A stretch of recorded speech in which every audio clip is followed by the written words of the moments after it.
hari ini kita jumpa lagi di acara Pojok Belak Sumur ya.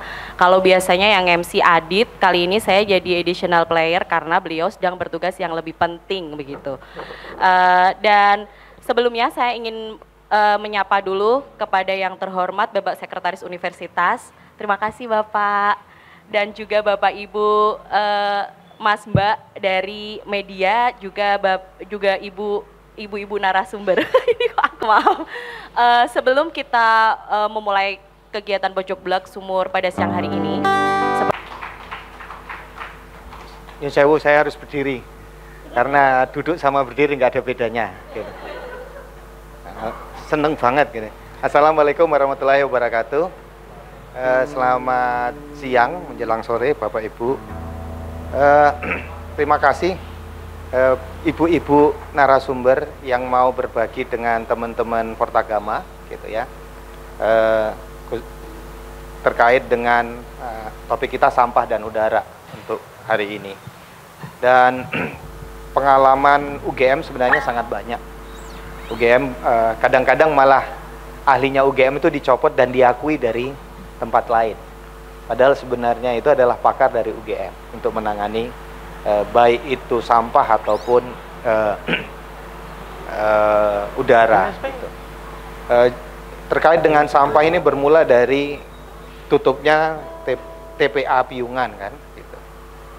Bahkan UGM sendiri sempat morat-marit terkait dengan sampah untuk kita sendiri gitu. Belum lagi udara. Kalau udara mungkin kita belum berdampak sekarang ya, tapi kalau ke Jakarta, karena saya tahu banyak teman-teman saya yang dosen ini maculnya di Jakarta, rumahnya di Jogja, jadi bawa penyakit ke Jogja nanti. Hari ini kita akan coba memberikan lesson learn ataupun pengalaman-pengalaman yang sudah pernah kita lakukan untuk mengatasi hal ini.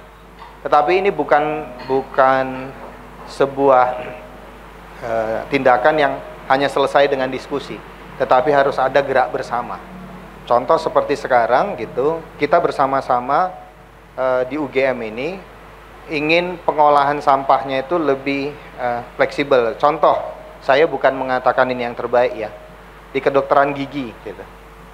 Itu bahkan di kedokteran gigi ada namanya program sama Pak Dekanya dinamakan sedekah sampah.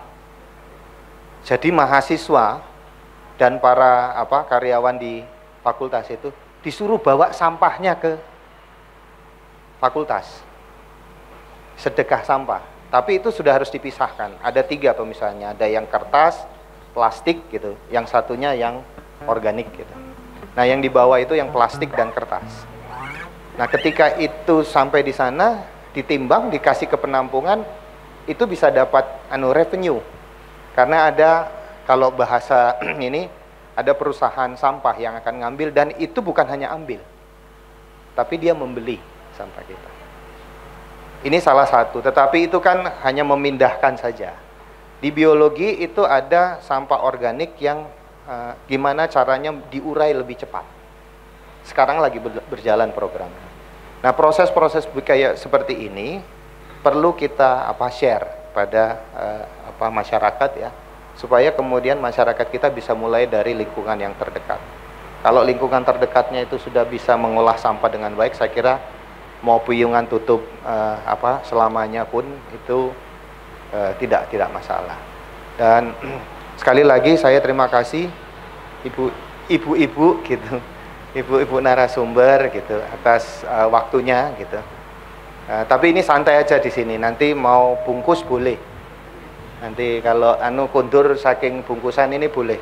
Karena kalau tidak dibungkus, yang bungkus yang pakai baju hitam itu Bu, yang ada tulisannya Pojok Belak Sumur itu. Nah, karena sudah sah itu mereka, SPJ-nya sah. Jadi kalau bisa yang banyak bawanya Bu. Sak gerobak-gerobake ra apa-apa.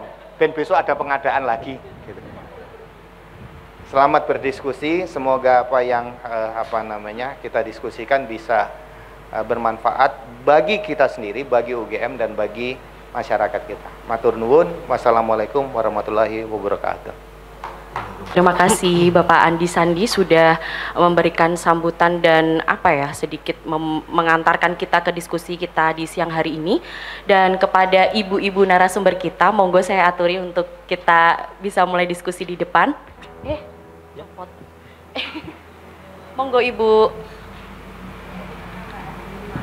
Ada yang dua di sini. Oke ya kan Bu? Ya kan Pak? Oke, karena kini acaranya santai aja tapi tetap akan saya perkenalkan dulu sebelum kita mulai. Sudah hadir narasumber kita pada siang hari ini yaitu Ibu Wiratni STMT PhD IPM. Beliau adalah dosen teknik kimia yang juga berkecimpung di pengolahan sampah UGM.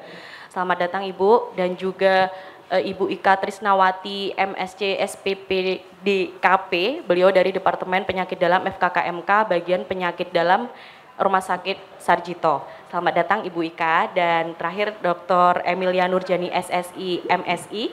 Beliau adalah pakar iklim dari Fakultas Geografi yang beberapa waktu lalu pernah jadi narasumber di Sekolah Wartawan juga ya. Terima kasih. Oke, kita kembali lagi ke topik kita tadi bahwa hari ini kita akan membahas tentang awas sampah dan udara tak segar yang mengancam.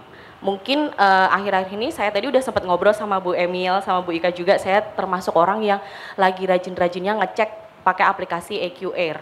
Dan Jogja termasuk salah satu daerah yang kebetulan beberapa waktu lalu, mungkin kebetulan aja sih, nggak selalu hijau. Nah, tapi daerah lain sudah ada juga yang menuju ke orange, bahkan merah, dan udah mulai yang nggak banyak hijau. Kemudian pertanyaan kita semua adalah apakah itu akan berbahaya? Apa aja sih yang perlu diperhatikan supaya indeks kebersihan udara kita membaik? Apakah kita perlu WFH lagi atau kita perlu mengelola sampah dan lain sebagainya? Mungkin langsung aja ya kita akan memulai diskusi kita pada siang hari ini Bu. Pertama mungkin saya akan nanya dulu ke Ibu Wiratni ya.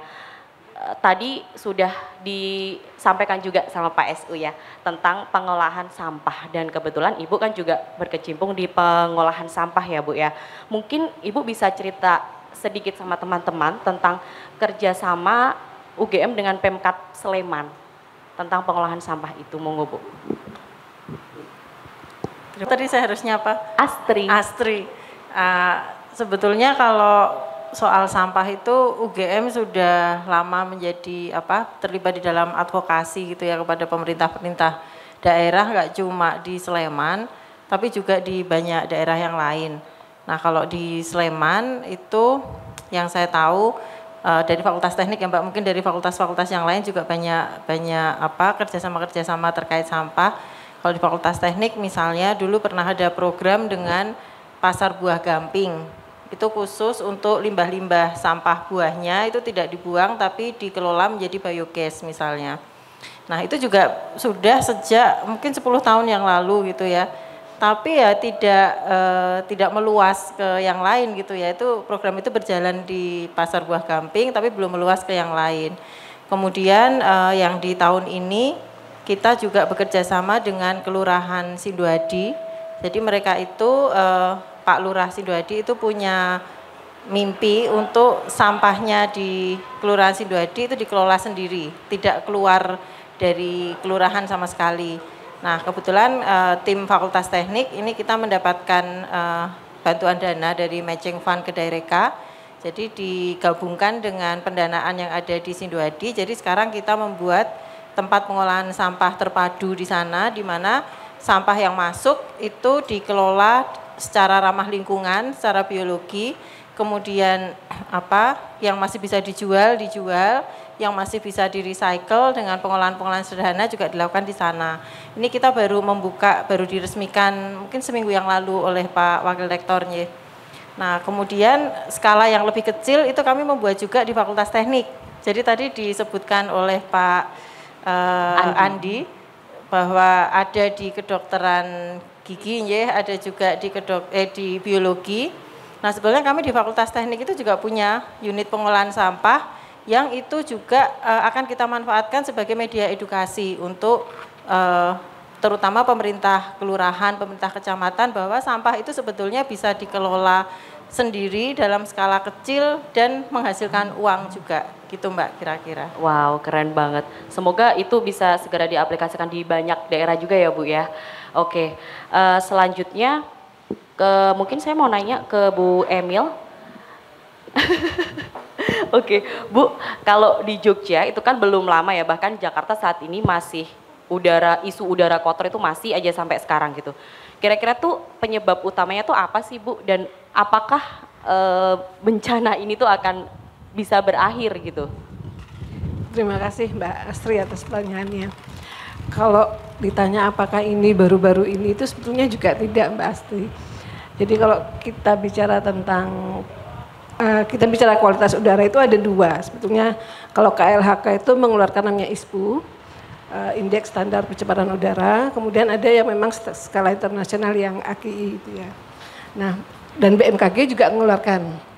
Nah, ini sudah lama sebetulnya. Jadi dan itu ada 5 gas utama yang kemudian menjadi gas primer untuk pencemaran udara atau kualitas udara. Nah, beberapa tahun belakangan itu ditambah 2 gas utama yaitu PM2,5 dan hidrokarbon. Nah, tahun 2018 kita pernah melakukan pengukuran EKUP karena memang evaluasi kualitas udara perkotaan itu wajib untuk termasuk misalnya kota besar, kota metropolitan, kota kecil dan kota sedang. Nah, Jogja itu masuk kota sedang. 2018 itu sebenarnya Jogja juga sudah beberapa gas itu sudah bahaya. Cuma kan kita nggak pernah, waktu itu kita belum aware, belum care dengan kualitas udara. Jadi tahun 2018 itu untuk HC hidrokarbon, itu kita memang sudah di atas baku mutunya. Kemudian untuk, PM2,5, karena dulu kita hanya menggunakan PM10, di mana PM10 itu lebih untuk bahayanya ke manusia, hewan maupun tumbuhan itu biasanya lebih tidak terlalu besar gitu, berbeda dengan PM2,5 karena PM2,5 itu begitu masuk ke dalam paru-paru bisa sampai ke alveoli ya Bu ya, sehingga memang sangat berbahaya.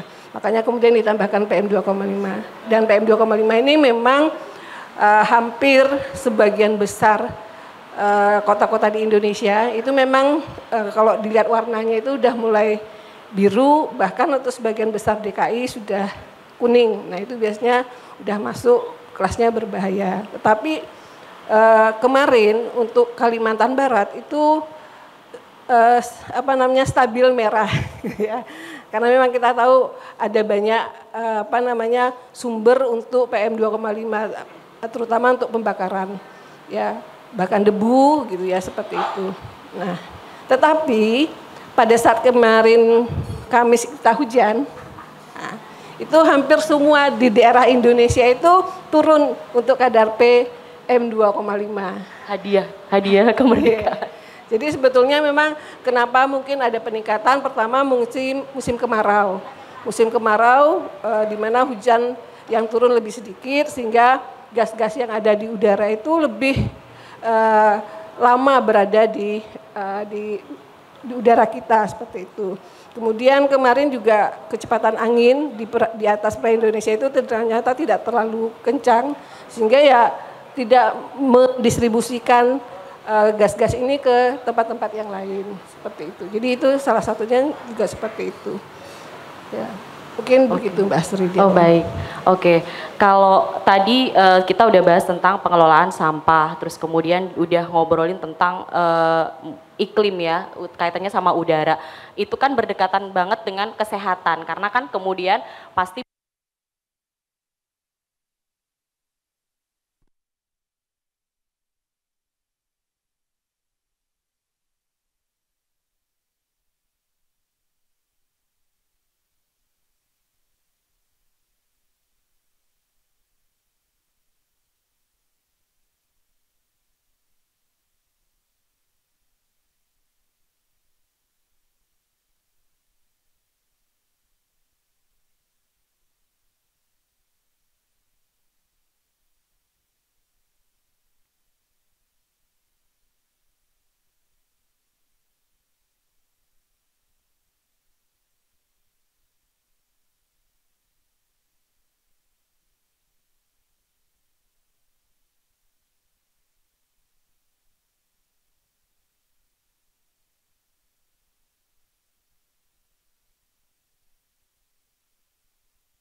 kemudian ada dan ini menghasilkan suatu zat yang tentunya sangat berbahaya bagi tubuh, terutama seperti karet dan plastik seperti itu. Ada yang istilahnya polisiklik aromatik hidrokarbon, Nah, di sini hasil akhirnya itu adalah black carbon dan hidrogen yang sifatnya menempel erat pada dinding saluran pernafasan atau dinding alveoli, dan di situ bisa menimbulkan dampak mulai dari yang ringan sampai yang berat.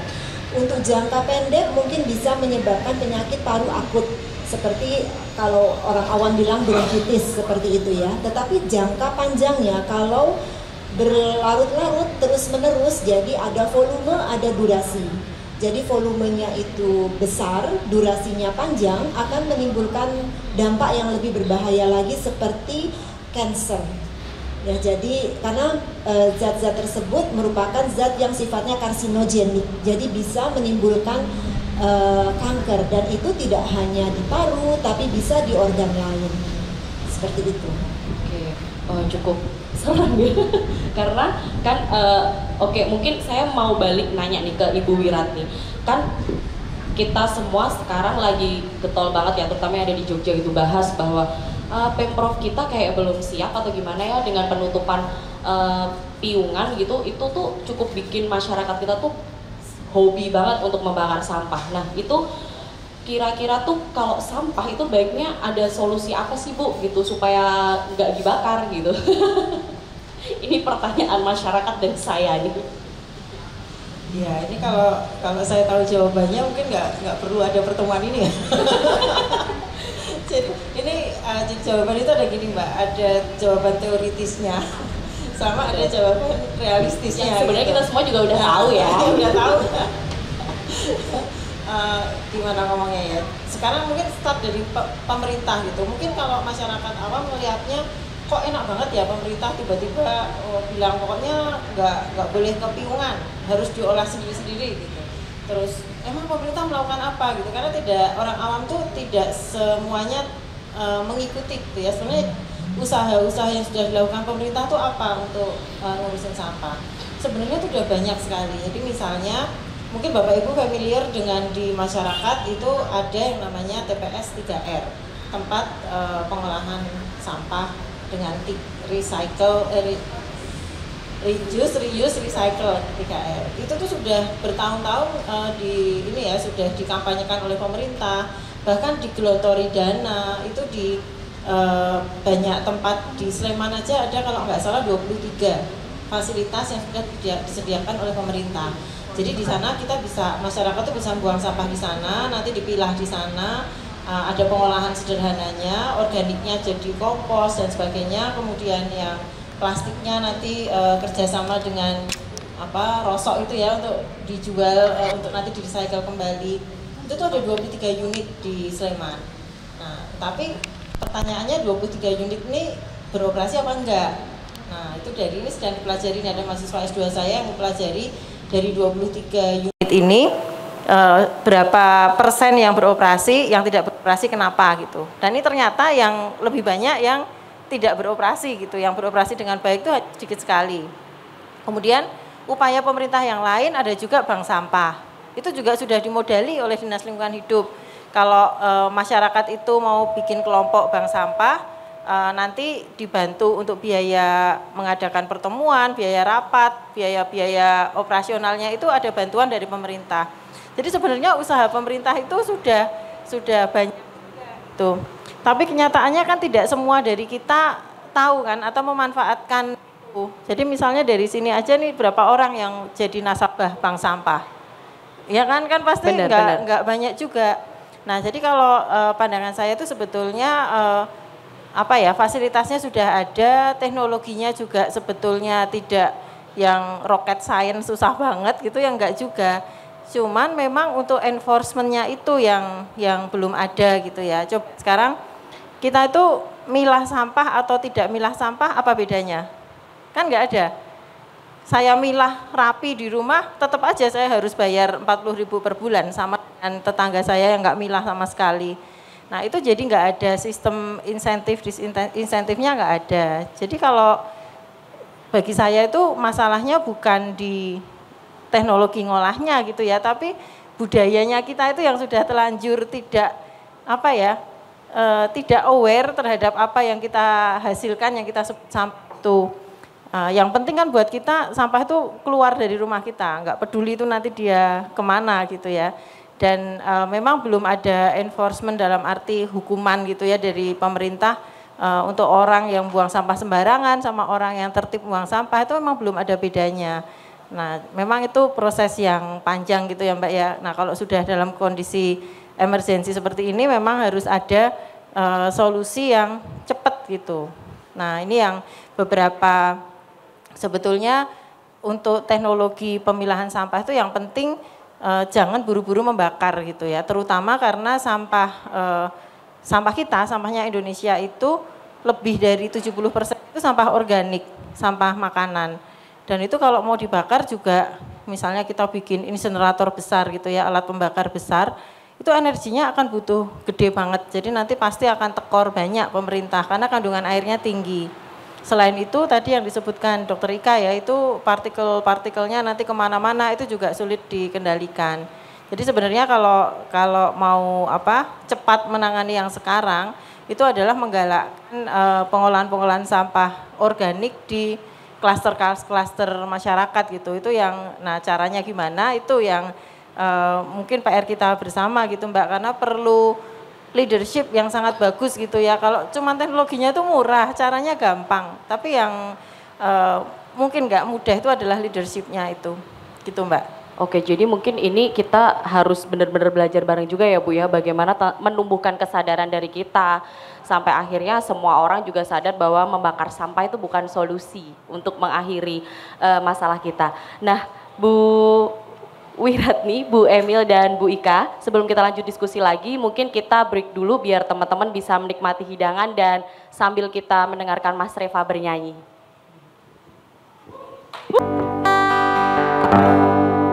Halo? Sandiwara cinta ya Mbak ya.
Selamat siang, saya Putu dari suara.com.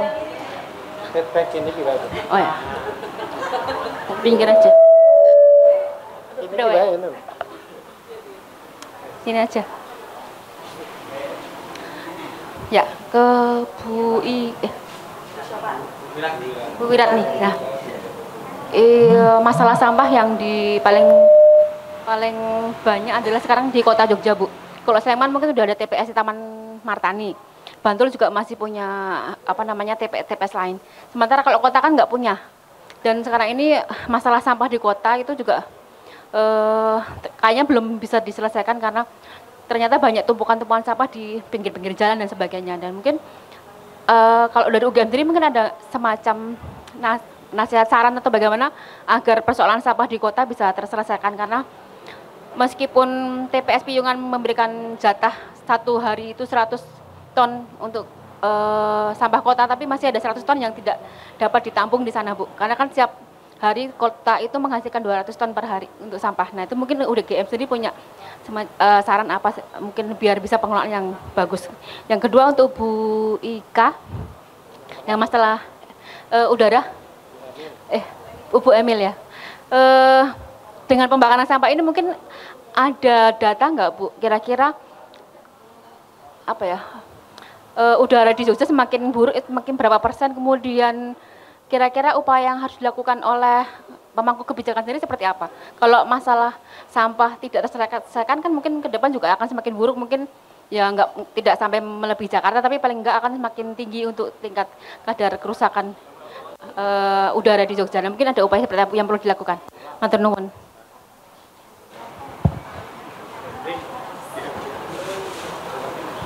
Mungkin baik, terima kasih. Mungkin akan dijawab oleh Bu Wiratni dulu, Nje. Mbak Putu, iya, monggo.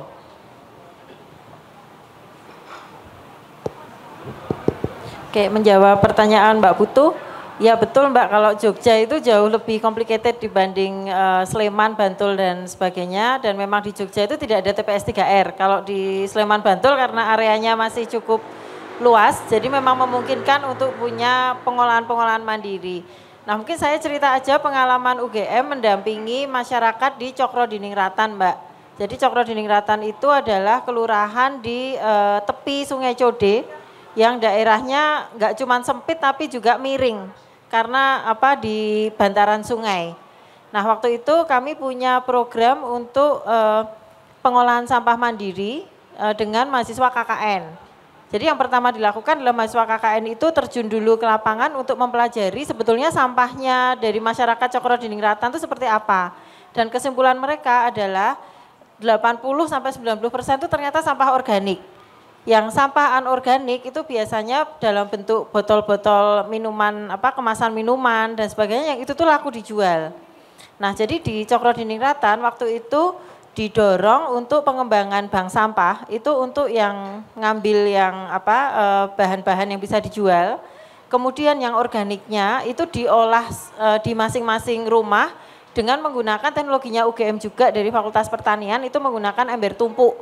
Jadi 2 ember yang ditumpuk untuk nanti sampah organiknya itu ditaruh di bagian atas, nanti yang cairannya turun ke bawah itu bisa jadi pupuk cair dan sebagainya. Nah, waktu itu mahasiswa KKN memperkenalkan bagaimana caranya supaya proses pembusukannya itu, proses degradasinya bisa cepat. Nah, sebetulnya kalau organiknya sudah bisa diolah sendiri, waktu itu kita menyebar kurang lebih 150 ember tumpuk di kawasan Cokro Dingingratan, kemudian diikuti oleh para mahasiswa selama KKN 2 bulan. Itu masyarakat menikmati keberadaan ember tumpuk itu, karena dengan teknik yang diajarkan oleh mahasiswa, sebetulnya sederhana aja, tekniknya itu dicampurkan dengan sedikit tanah gembur, sehingga nanti degradasinya cepat, di bagian bawah embernya dapat pupuk cair, itu bisa untuk ibu-ibu untuk pupuk di tanah di kebun masing-masing, kemudian yang sisa komposnya juga bisa untuk pupuk, malah di beberapa tempat keluar maggot yang bisa untuk pakan burung, pakan ikan, itu cukup happy gitu masyarakat dengan itu. Tapi ya memang hal-hal seperti itu kan perlu dikampanyekan, perlu diedukasikan. Nah, itu yang mungkin bisa dilakukan di Kodia Jogja itu adalah untuk mendorong masyarakat mau mengolah sampahnya sendiri di rumah masing-masing. Sebetulnya kalau berhasil seperti itu, nanti sampah yang masyarakat tidak bisa handling itu hanya kira-kira 10%. Itu sampah-sampah yang dijual nggak laku, dikomposkan juga nggak bisa. Itu hanya 10%. Jadi sebetulnya kalau 10% itu kan total seluruh warga Jogja sampahnya tinggal 10%, masuk ke piungan itu kan tidak, jumlahnya tidak banyak lagi dan itu tidak bikin bau, bikin apa di sana karena hanya residu gitu istilahnya. Sampah yang masyarakat memang sudah nggak bisa ngelola sendiri. Dan investasi pemerintah nanti dengan untuk ngolah yang residu ini mestinya tidak sebesar kalau kalkulasinya harus ngelola yang sekian ratus ton per hari itu. Karena residu itu sebenarnya jumlahnya itu tinggal sedikit. Nah tapi ya itu Mbak, itu perlu leadership dan juga skema manajemen yang bagus. Sebetulnya kalau di Kodia itu ada yang namanya fasilitator kelurahan untuk urusan sampah. Jadi setiap kelurahan itu sudah ada fasilitatornya. Jadi sebenarnya kalau ini bersatu rembugan gitu ya, mungkin bisa ditemukan gimana caranya Jogja ini bisa mandiri mengelola sampahnya, yang kota terutama. Gitu Mbak kira-kira.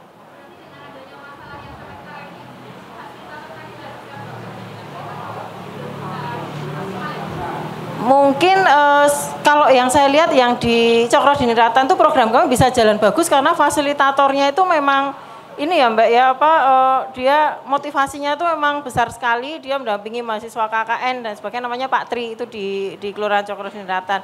Kalau yang lain bisa jadi sebetulnya mereka juga ingin ini ya menyelesaikan masalahnya dengan baik, tapi kadang-kadang mungkin belum punya idenya atau bagaimana, jadi mungkin dari komunikasi antar fasilitator kelurahan itu bisa saling benchmarking, bisa saling banding-banding, saling tukar pikiran, itu mungkin bisa menemukan solusi yang baik. Karena Jogja itu memang unik ya Mbak ya, karena nggak ada lahan gitu, memang ini sulit, nggak bisa dengan apa yang bisa kita lakukan di Sleman itu belum tentu bisa dilakukan di Yogyakarta.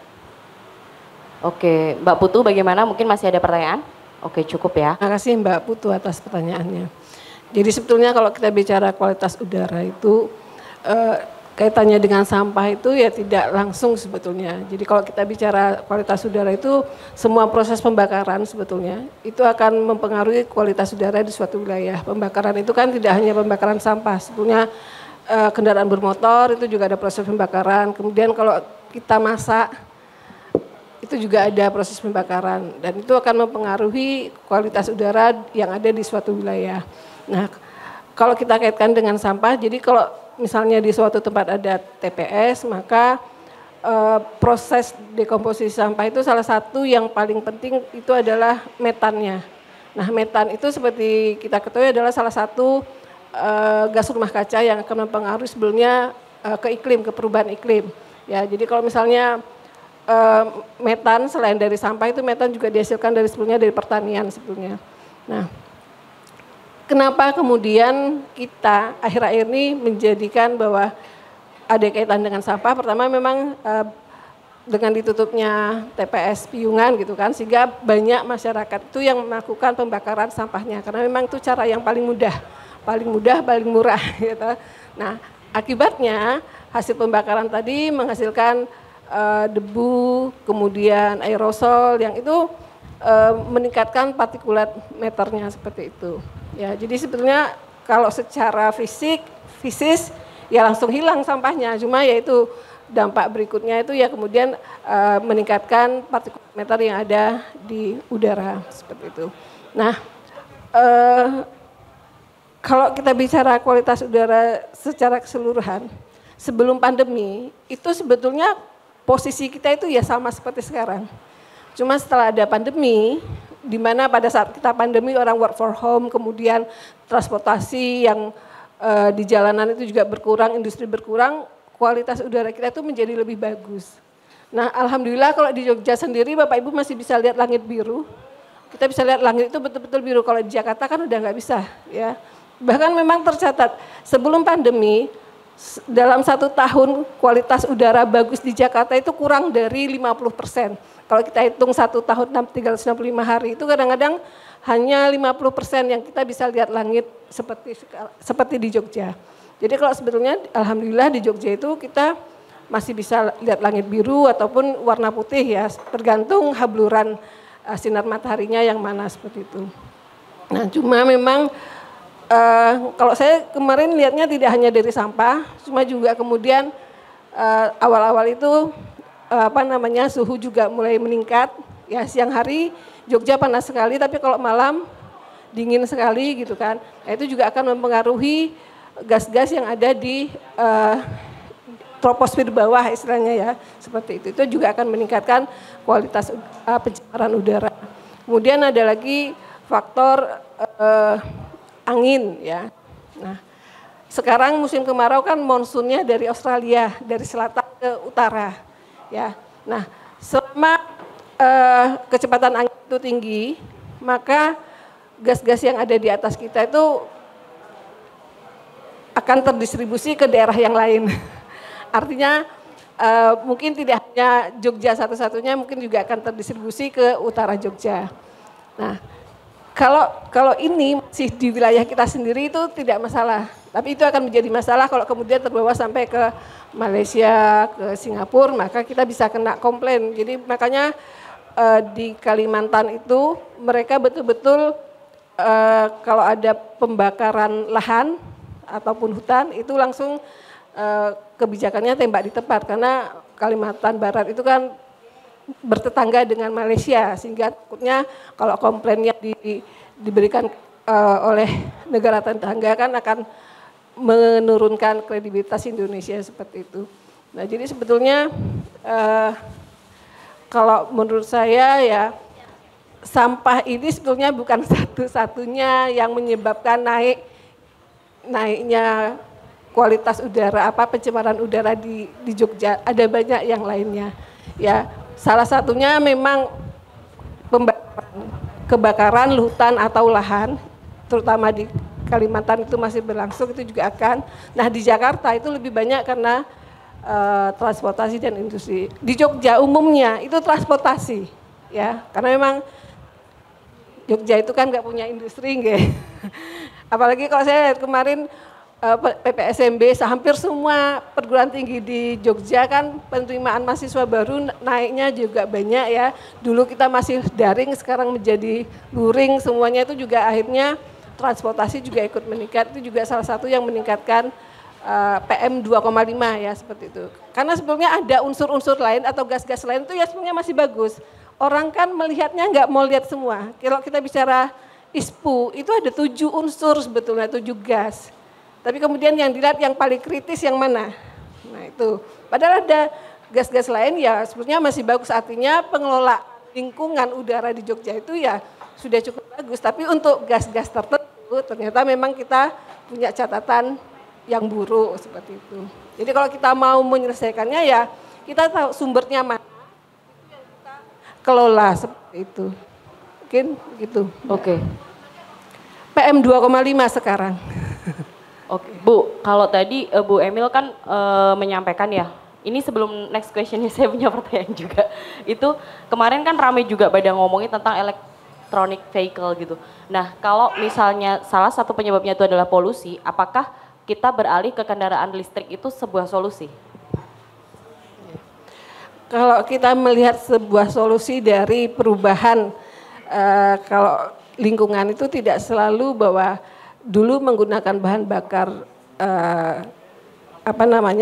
batu bara menjadi listrik itu lebih baik. Karena apa? Ada kebijakan pemerintah yang namanya life cycle assessment. Jadi kita melihat suatu perubahan itu tidak hanya melihat nilainya secara fisik, tapi juga melihat dampak-dampaknya. Jadi seperti ini, kalau misalnya saya dulu pakai botol kemasan minumnya, kemudian sekarang saya pakai yang tumbler yang berulang, ya.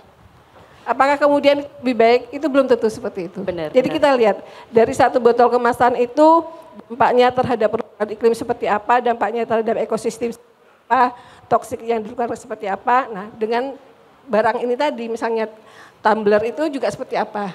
Nah, itu baru kita bandingkan. Kalau ternyata hasilnya lebih kecil dengan tumbler, maka memang tumbler lebih baik. Ya. Jadi ya sama aja. Kita memang tidak langsung kita menggunakan listrik. Tapi untuk menghasilkan listrik menggunakan bahan bakar batu bara. Betul. Yang kita tidak kena dampak langsung istilahnya dosanya kan tidak di kita, tapi di sana kan tetap masih menggunakan batu bara. Nah itu yang kita kurangi yang seperti itu. Ya jadi memang tidak otomatis saya tidak lagi menggunakan plastik, maka dosa saya berkurang. Kenapa? Sebetulnya ya ada istilahnya ya dari proses untuk ini kan ada juga bawaannya gitu loh. Iya ya. benar. Nah itu yang perlu kita betul-betul bagaimana kita mengurangi penggunaan batu bara. Ada contoh tesis mahasiswa S2 di geografi itu melihat TPA-nya jeruk legi di Cilacap itu memang dia sudah istilahnya modern ya. Betul-betul di awal itu dipilah, setelah dipilah itu ada alat yang mengolahnya, nanti kemudian dikeringkan, begitu sudah kering itu dibuat kayak kotak-kotak dan hasilnya itu digunakan untuk bahan bakarnya pabrik semennya SBI, Solusi Bangun Indonesia itu. Nah itu memang ternyata penggunaan sampah untuk bahan bakar itu akan mengurangi penggunaan bahan bakar dari batu bara. Tapi kan tidak otomatis itu akan lebih baik gitu. Nah itu yang kemudian dilihat, oh ternyata memang apa yang kemudian baiknya di mana, buruknya di mana. Nah itu yang memang harus kita nilai betul-betul dan itu tidak mudah memang. Oke. Bapak tadi mohon maaf mungkin tadi pertanyaan. Kaitannya Jogja sekarang ini kan banyak sampah ya Bu ya. Mungkin ada masukan dari akademisi bagaimana memberikan upaya supaya udara di Jogja ini juga menjadi bersih. Karena kan sekarang banyak sampah-sampah yang hampir di setiap sudut kota Jogja ini tergeletak di jalanan ya Bu. Sehingga bisa memberikan edukasi kepada masyarakat. Kemudian juga apakah diperlukan juga Bu seperti di Jakarta, mungkin sekarang ini kan Gubernur DKI itu kan melakukan WFH 50% bagi ASN, apa sudah sama juga untuk di Jogja pemberlakuannya? Itu aja Ibu, makasih. Nah itu tadi maksudnya. Monggo, mungkin siapa Bu? Iya. Apakah di Jogja juga sudah perlu diberlakukan WFH? Oh iya, oke. Saya bicara dari aspek kesehatan ya Pak ya. Ya, kalau tadi saya juga sudah mendengar keterangan dari Bu Emil, Bu Wiratni. Nah di sini memang bahwa kita Jogja itu apa? Biru ya Bu ya, biru ya seperti itu. Ya jadi kalau melihat apakah efektif untuk dilakukan WFH atau tidak? Kalau menurut kami dari kesehatan, selama masyarakat itu artinya sebenarnya kan sudah berjalan ya Bu Wiratni ya. Jadi artinya bagaimana cara memproses sampah itu kan sebenarnya sudah jalan. Tapi nampaknya kok tidak seragam di seluruh kabupaten. Mungkin itu kekurangannya. Dan tadi pertanyaan Bapak apa yang diharapkan dari para akademisi seperti itu ya.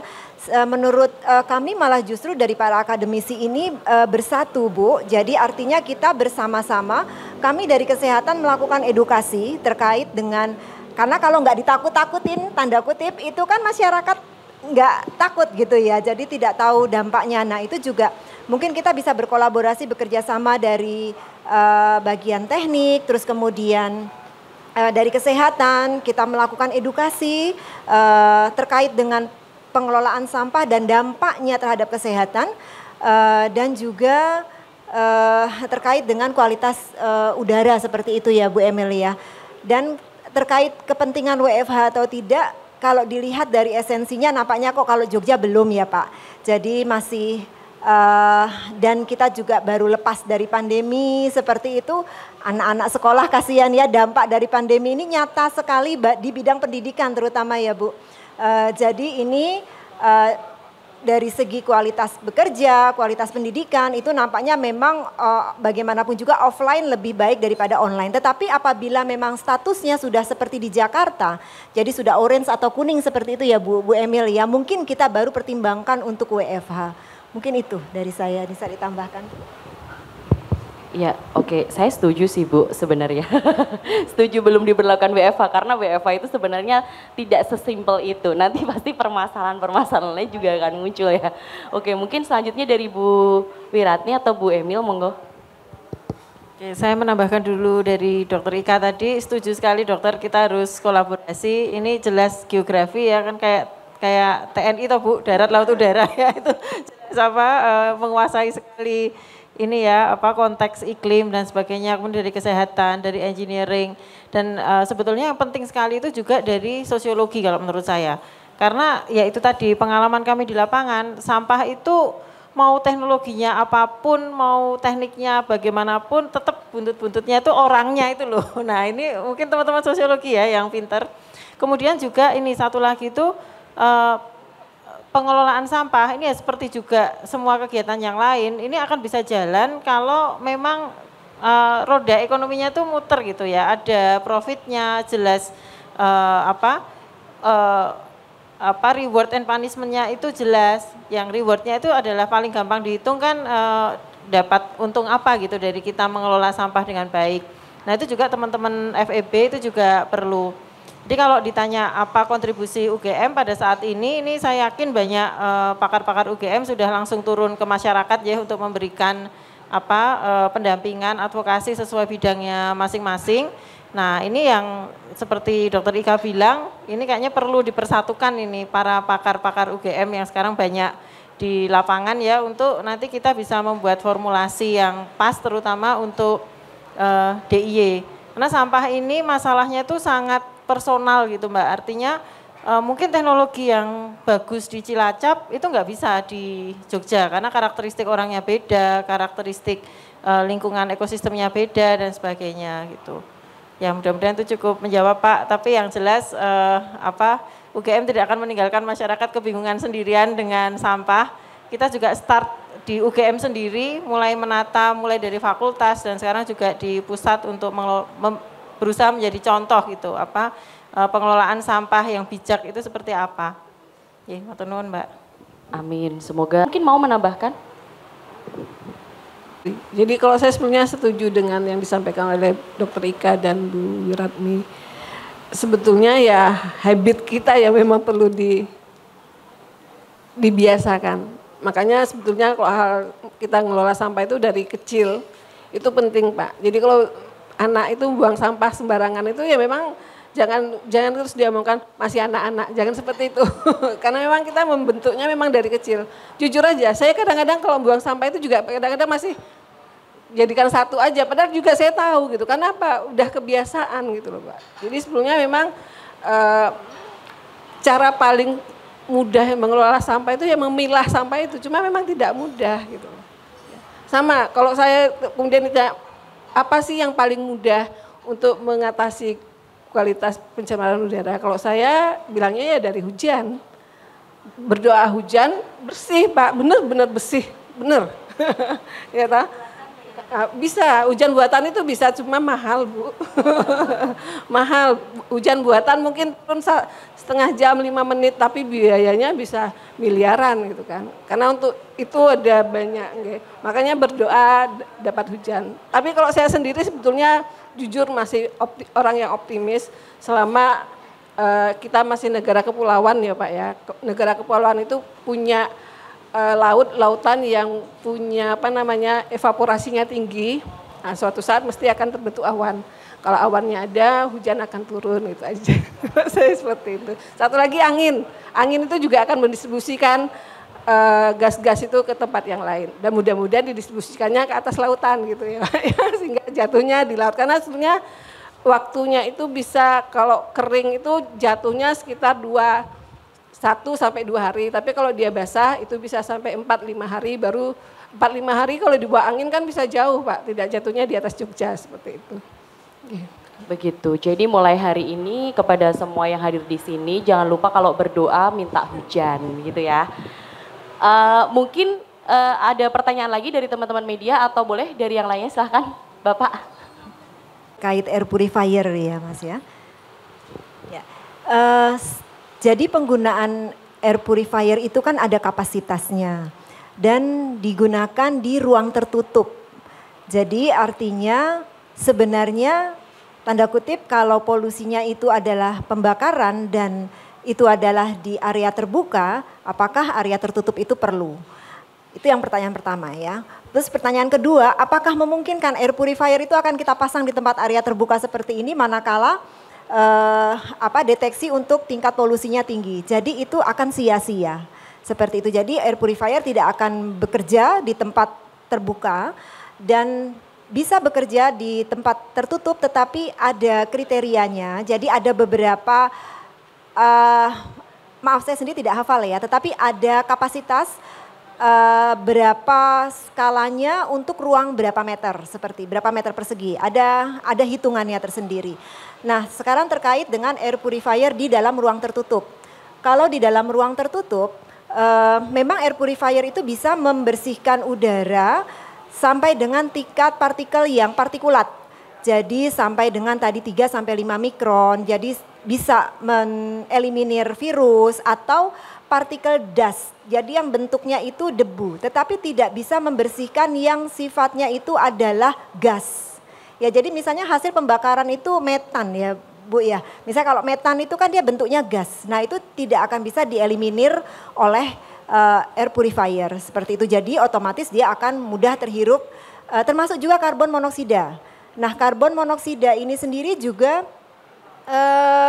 tidak akan efektif air purifier itu untuk mengurangi kandungan yang sifatnya itu adalah gas. Jadi hanya bisa yang bentuknya partikulat, matter atau partikel.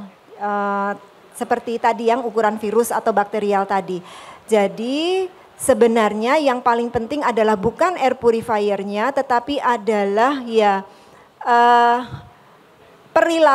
perilaku kita yang harus berubah. Perilaku dalam menangani sampah, terus kemudian mulai sejak kecil itu sudah dilatih. Anak saya mungkin TK saja juga sudah dilatih mana yang sampah organik, sampah yang anorganik seperti itu. Nah, sementara mungkin kita yang dewasa malah tidak terbiasa seperti itu. Nah, itu harus dibudayakan.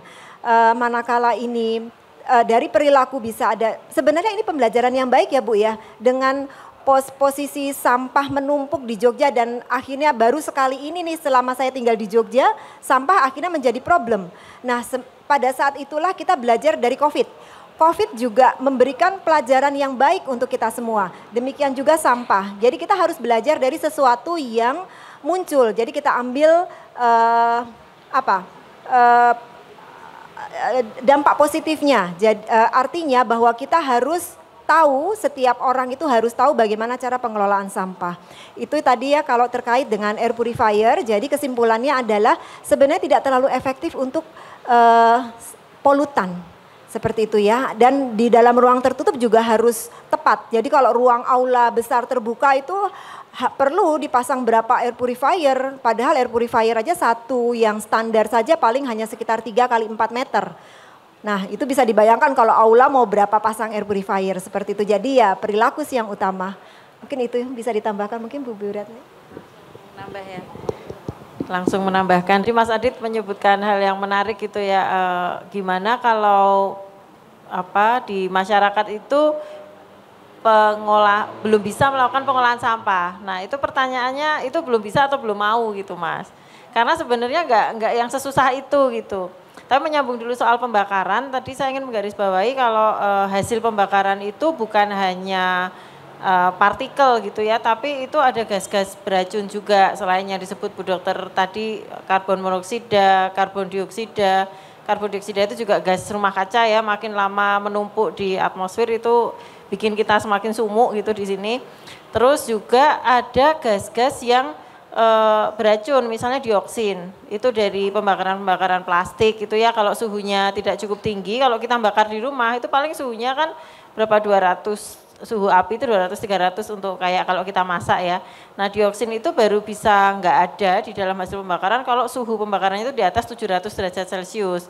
Makanya kalau untuk skala besar itu insinerator juga mahal banget karena untuk mencapai suhu sekian itu biayanya tinggi sekali supaya itu ya nggak ada gas-gas yang beracun. Dan itu tadi mau pakai air purifier juga percuma kalau gas-gas beracun itu.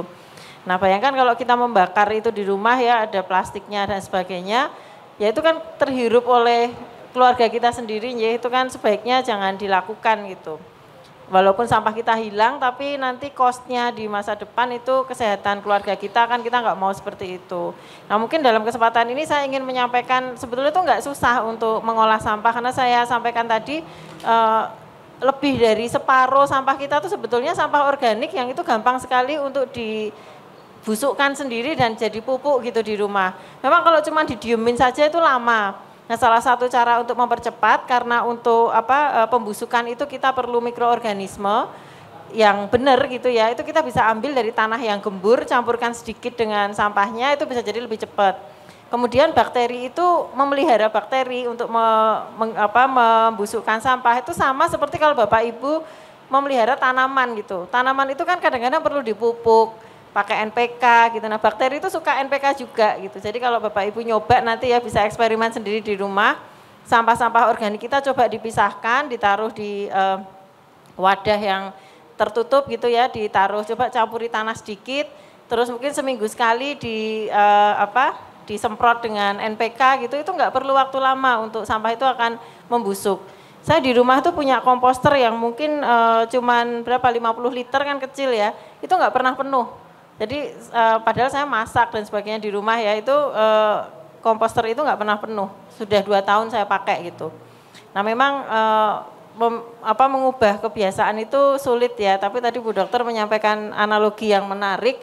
COVID aja yang kita terkaget-kaget gitu akhirnya bisa survive gitu ya. Ini cuman sampah gitu loh. Kita ngubah perilaku soal sampah mosok ya raiso gitu. Apalagi ini ya Sivitas Akademika UGM ya. Benar, saya setuju banget. Jadi semoga dengan pertemuan kita siang hari ini teman-teman gak banyak yang kemakan. Teman saya banyak yang kena korban. Nice question. Oke, mungkin teman-teman media ada yang mau tanya lagi? Oke, silakan Mbak. Karena terkait sampah nih saya langsung jawab ya Mbak Ulin ya. Yang pertama Mbak tentang sampah hotel. Nah saya belum pernah melakukan survei di seluruh hotel di Jogja ya Mbak. Jadi mungkin jawaban saya juga bukan sebuah kesimpulan yang mencerminkan semua hotel di daerah istimewa Yogyakarta. Tapi karena kami sedang punya kerjasama dengan Sinduadi, jadi kita sedang membantu Kelurahan Sinduadi untuk pengolahan sampah mandiri dan kalau Mas sama Mbak tahu Sinduadi itu kan istimewa ya, kelurahan yang kelewatan Jalan Magelang. Jadi itu kanan kirinya itu bisnis-bisnis besar dan hotel-hotel. Nah ini sekarang memang fokus kami masih pada masyarakat, sampah yang dihasilkan oleh rumah tangga. Tapi nanti ke depannya kami juga akan bekerja sama dengan hotel-hotel ini. Nah kalau sejauh yang kemarin disurvei selama kuliah kerja nyata dan mungkin surveinya ini belum valid juga ya karena hanya dilakukan dalam kegiatan KKN. Biasanya kalau hotel-hotel besar itu malah sudah punya kerjasama dengan ini Mbak pengumpul sampah profesional gitulah istilahnya karena mereka sudah sampahnya itu spesifik ya kalau dari hotel misalnya bekas-bekas bungkus kardus-kardus gede dan sebagainya yang itu sudah ada pasarnya. Jadi sebenarnya di Jogja ini sudah ada khusus pengepul kardus, pengepul kemasan botol dan sebagainya itu sudah banyak sebetulnya di Jogja. Nah, kalau hotel-hotel kayak gini biasanya udah didatengin nih sama para pengepul ini sehingga si hotel itu malah dapat duit gitu dari sampahnya dia. Terus kalau sampah-sampah makanan itu beberapa hotel saya tahu bekerja sama dengan peternakan. Jadi peternakan ini ya untuk langsung sampah sisa-sisa makanannya itu digunakan untuk pakan ternak. Tapi tentunya mungkin tidak semua. Jadi seperti tadi observasi Mbak tadi benar juga mungkin ada yang cari gampangnya aja ada tempat kosong ditaruh di situ ya mungkin ada juga yang seperti itu. Tapi yang jelas nanti sedikit demi sedikit terutama untuk Sinduadi itu kami nanti akan menata atau ini ya berkoordinasi juga dengan pemilik bisnis besar gitu di sepanjang Jalan Magelang. Terus tadi yang kedua tentang teknologi yang seharga 100 miliar. Nah itu saya pribadi saya belum dengar malahan Mbak kalau yang ini ya. Tapi sejak lama itu UGM sebetulnya bola-bali diminta pendapat oleh Pemda Jogja gitu ya. Tapi kalau akhir-akhir ini saya nggak tahu tuh yang 100 M. Misalnya dulu untuk TPA Piungan zaman belum geger sampah ya itu masih mungkin sekitar 5-6 tahun yang lalu itu juga pernah Fakultas Teknik diminta melakukan studi. Jadi sebetulnya teknologi apa yang sesuai untuk TPA Piungan. Dan itu sudah kami, sudah di UGM sudah memberikan masukan juga. Tapi memang begini, mungkin kalau boleh berpesan untuk pemerintah, terutama khususnya pemerintah daerah Jogja, intinya teknologi yang berhasil di tempat lain itu belum tentu itu dia the best juga untuk di Yogyakarta gitu ya. Karena dilihat karakteristik sampahnya, misalnya teknologi yang terbukti di Singapura tuh berhasil, Singapura jadi sebersih itu gitu ya. Apa iya kalau teknologi itu kita beli, kita pasang di Jogja, terus kita otomatis jadi seindah Singapura, sebersih Singapura? Itu belum tentu, karena karakteristik sampahnya beda. Misalnya ya, kalau sampahnya Singapura itu kemungkinan gitu, misalnya dia lebih banyak komponen kertasnya, lebih banyak komponen anorganiknya yang lebih mudah dibakar.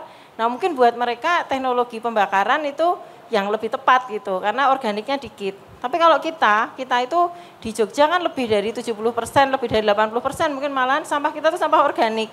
Lah kalau mau dibakar itu nanti jadinya kayak, ya bayangkan aja kalau Bapak Ibu sekalian berusaha bakar buah apel misalnya. Itu ya nggak gampang toh, itu kan perlu energi yang sangat besar untuk membuat buah apel yang isinya 90% air itu bisa hilang gitu. Nah ini yang perlu dipelajari dulu oleh pemerintah daerah gitu ya, walaupun mungkin sekarang kemerungsung karena udah di demo sana diprotes masyarakat, tapi ini benar-benar harus dipilih dengan kepala dingin gitu ya. Jogja ini kan banyak sekali perguruan tinggi yang bisa diajak rembugan gitu, nggak cuma UGM ya, mungkin semakin banyak yang mikir kan semakin baik gitu. Itu ada baiknya, apalagi kalau melibatkan uang yang sangat besar. Nah itu dilihat kembali lah studi-studi yang pernah dilakukan dulu gitu, nggak perlu studi baru lagi karena UGM aja udah beberapa kali mungkin Mbak melakukan studi itu. Gitu Mbak kira-kira.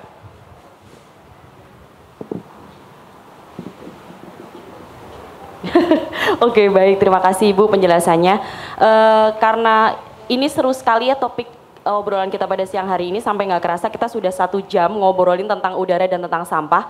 Sebelum ditutup, mungkin teman-teman nanti yang mau tanya bisa setelah acara ini langsung ke narasumber masing-masing.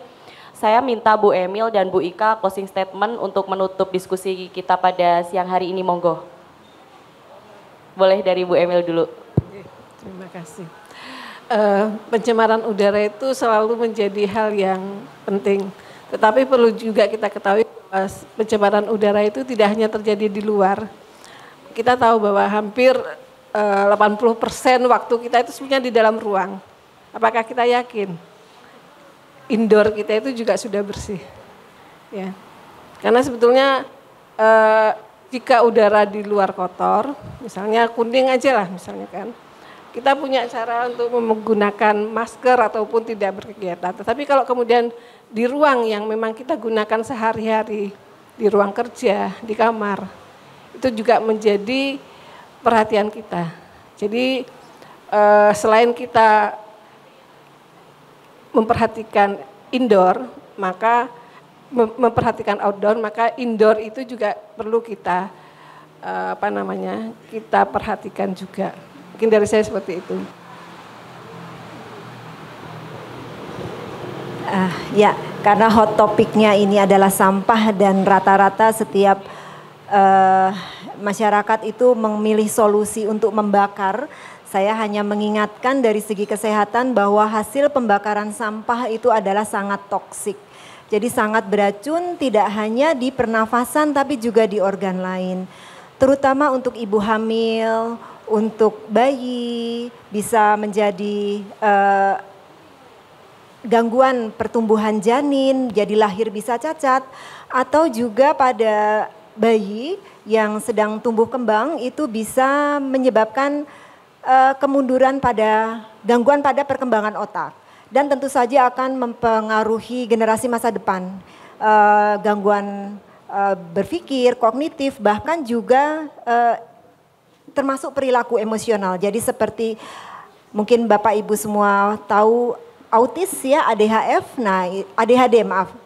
Nah itu adalah salah satu dampak dari polutan, baik polutan udara ataupun polutan air. Dan juga terkait dengan kesehatan paru-paru ini sendiri adalah sangat penting kita semua menjaga kesehatan paru, karena kita baru saja pulih dari COVID. Jadi paru-paru kita ini baru aja melewati fase kritis lah ibaratnya. Kita ini survivor semuanya seperti itu. Jadi dieman-eman parunya ya Bapak Ibu sekalian ya. Jadi jangan kita sudah selamat dari COVID, kita memperburuk kondisi paru dengan meracuni diri sendiri dengan membakar sampah. Dan sampah ini sendiri ke depannya. Jadi ini penelitian sudah established di mana-mana ya Bapak Ibu ya. Jadi penelitian jangka panjang 10 sampai 12 tahun terutama di US dan di Eropa di sini bahwa air polutan itu sendiri dampak kanker itu adalah nyata. Tidak hanya di paru tetapi juga kanker darah seperti leukemia, kanker kelenjar getah bening seperti limfoma atau bahkan yang paling banyak saat ini adalah kanker payudara.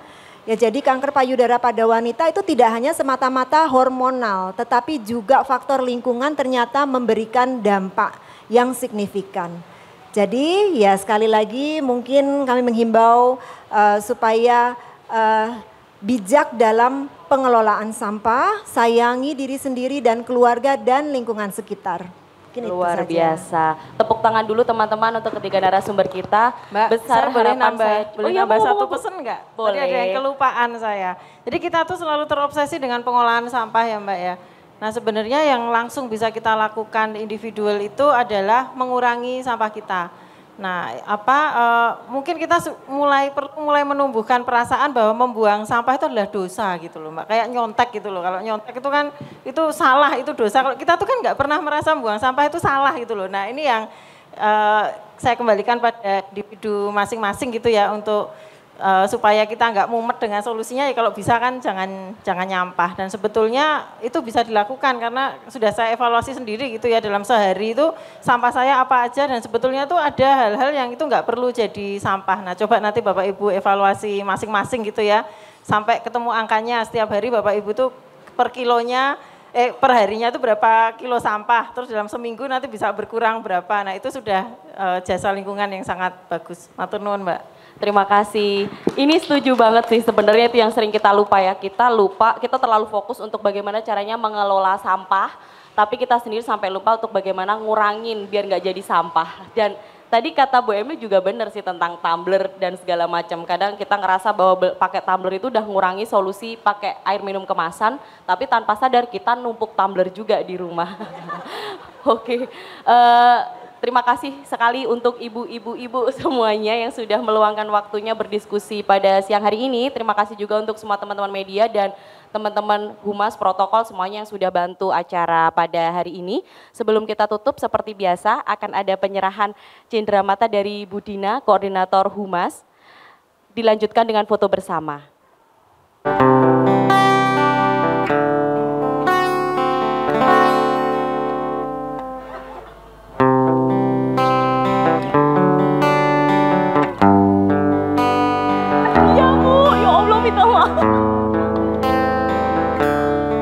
Semoga ini jadi yang terakhir.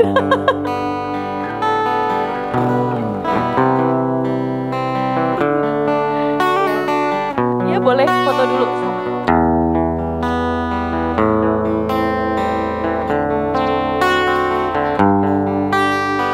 Baik, monggo teman-teman semuanya kita foto bersama dulu ya.